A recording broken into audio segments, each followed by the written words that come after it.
Chapter 22. Brethren and fathers, hear my defense before you now. And when they heard that he spoke to them in the Hebrew language, they kept all the more silent. Then he said, I am indeed a Jew, born in Tarsus of Cilicia, but brought up in this city at the feet of Gamaliel, taught according to the strictness of our father's law, and was zealous toward God, as you all are today.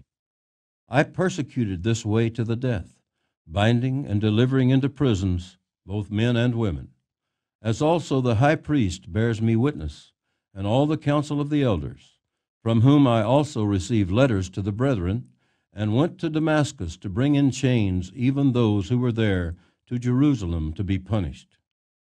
Now it happened, as I journeyed and came near Damascus at about noon, suddenly a great light from heaven shone around me, and I fell to the ground and heard a voice saying to me, Saul, Saul, why are you persecuting me? So I answered, Who are you, Lord? And he said to me, I am Jesus of Nazareth, whom you are persecuting. And those who were with me indeed saw the light and were afraid, but they did not hear the voice of him who spoke to me.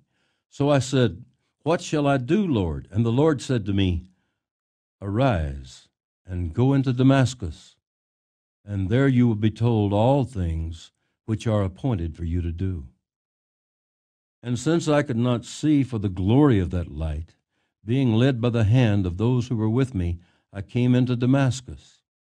Then a certain Ananias, a devout man according to the law, having a good testimony with all the Jews who dwelt there, came to me, and he stood and said to me, Brother Saul, receive your sight. And at that same hour I looked up at him.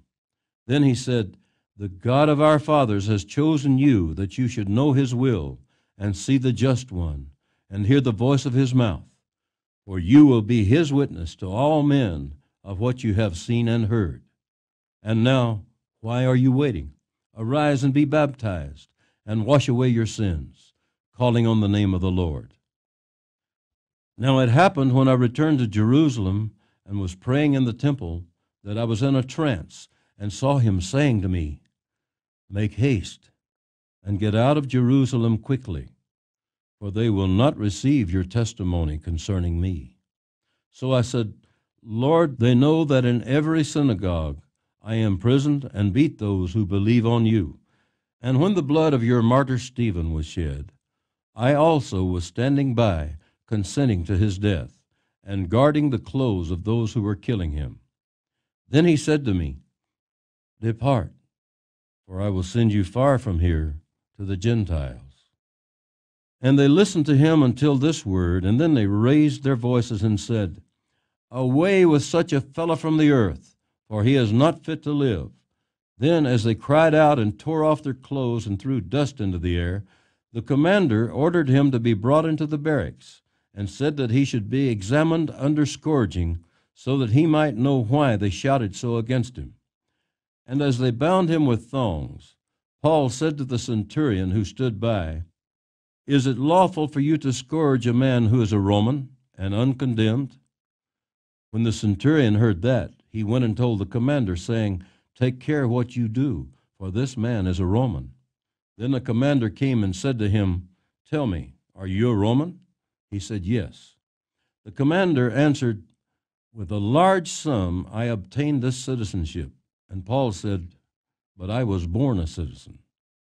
Then immediately those who were about to examine him withdrew from him. And the commander was also afraid after he found out that he was a Roman, and because he had bound him.